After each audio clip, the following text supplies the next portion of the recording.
Now there was a long war between Saul's people and David's people, and David became stronger and stronger, but those on Saul's side became more and more feeble. While David was in Hebron he became the father of sons. The oldest was Amnon, son of Ahinoam of Jezreel, and the second, Chileab, whose mother was Abigail, the wife of Nabal the Carmelite, and the third, Absalom, son of Maacah, the daughter of Talmai, king of Geshur, and the fourth, Adonijah, the son of Haggith, and the fifth, Shephatiah, the son of Abital, and the sixth, Ithream, whose mother was David's wife Eglah. These were the sons of David, whose birth took place in Hebron. Now while there was war between Saul's people and David's people, Abner was making himself strong among the supporters of Saul. Now Saul had among his wives a woman named Rizpah, the daughter of Aiah, and Ishbosheth said to Abner, "Why have you taken my father's wife?" And Abner was very angry at the words of Ishbosheth, and he said, "Am I a dog's head of Judah? I am this day doing all in my power for the cause of your father Saul and for his brothers and his friends, and have not given you up into the hands of David, and now you say I have done wrong with a woman. May God's punishment be on Abner, if I do not for David as the Lord in his oath has said, and if I do not take away the kingdom from the family of Saul and make David ruler over Israel and Judah from Dan as far as Beersheba." And so great was Ishbosheth's fear of Abner that he was not able to say a word in answer. And Abner sent men to David at Hebron, saying, "Make an agreement with me, and I will give you my support in getting all Israel on your side." And he said, "It is well, I will make an agreement with you, but on one condition, which is, that when you come before me, Saul's daughter Michal is to come with you, till she comes you will not see my face." And David sent men to Saul's son Ishbosheth, saying, "Give me back Michal, my wife, whom I made mine for the price of the private parts of 100 Philistines." So Ishbosheth sent and took her from her husband Paltiel, the son of Laish. And her husband went with her as far as Bahurim, weeping while he went. Then Abner said to him, "Go back." And he went back.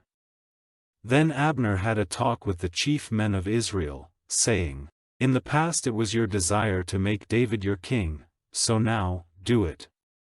For the Lord has said of David, by the hand of my servant David I will make my people Israel safe from the Philistines, and from all who are against them."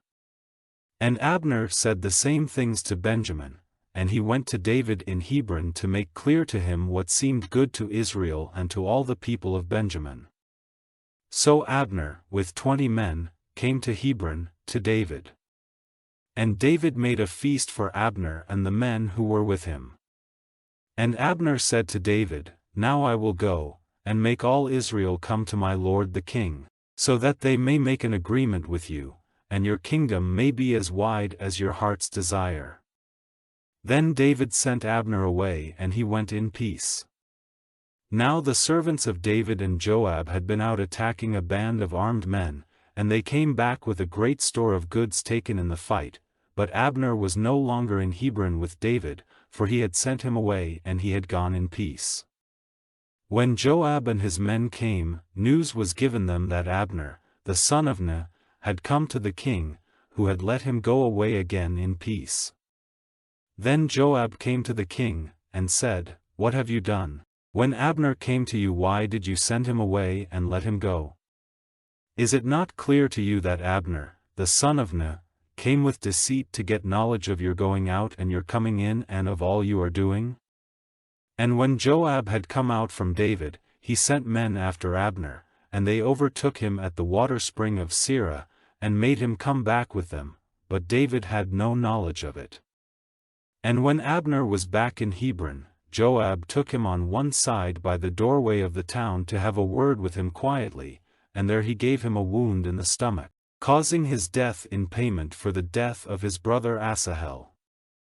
And when David had word of it he said, "May I and my kingdom be clear forever in the eyes of the Lord from the blood of Abner, the son of Ner. May it come on the head of Joab and all his father's family, among the men of Joab's family may there ever be some who are diseased or lepers, or who do the work of women, or are put to the sword, or are wasted from need of food. So Joab and Abishai his brother put Abner to death, because he had put to death their brother Asahel in the fight at Gibeon. And David said to Joab and all the people who were with him, Go in grief and put haircloth about you, in sorrow for Abner. And King David went after the dead body. And they put Abner's body to rest in Hebron, and the king and all the people were weeping loudly by the resting place of Abner's body. And the king made a song of grief for Abner and said, Was the death of Abner to be like the death of a foolish man? Your hands were free, your feet were not chained, like the downfall of a man before evil men, so was your fall. And the weeping of the people over him went on again. And the people came to make David take food, while it was still day, but David with an oath said, May God's punishment be on me if I take a taste of bread or any other thing till the sun has gone down. And all the people took note of it and were pleased, like everything the king did, it was pleasing to the people. So it was clear to Israel and to all the people on that day that the king was not responsible for the death of Abner, the son of Ner. And the king said to his servants, Do you not see that a chief and a great man has come to his end today in Israel? While I, though I am crowned king, have little strength, and these men, the sons of Zeruiah, are out of my control, may the Lord give to the evildoer the reward of his evil doing.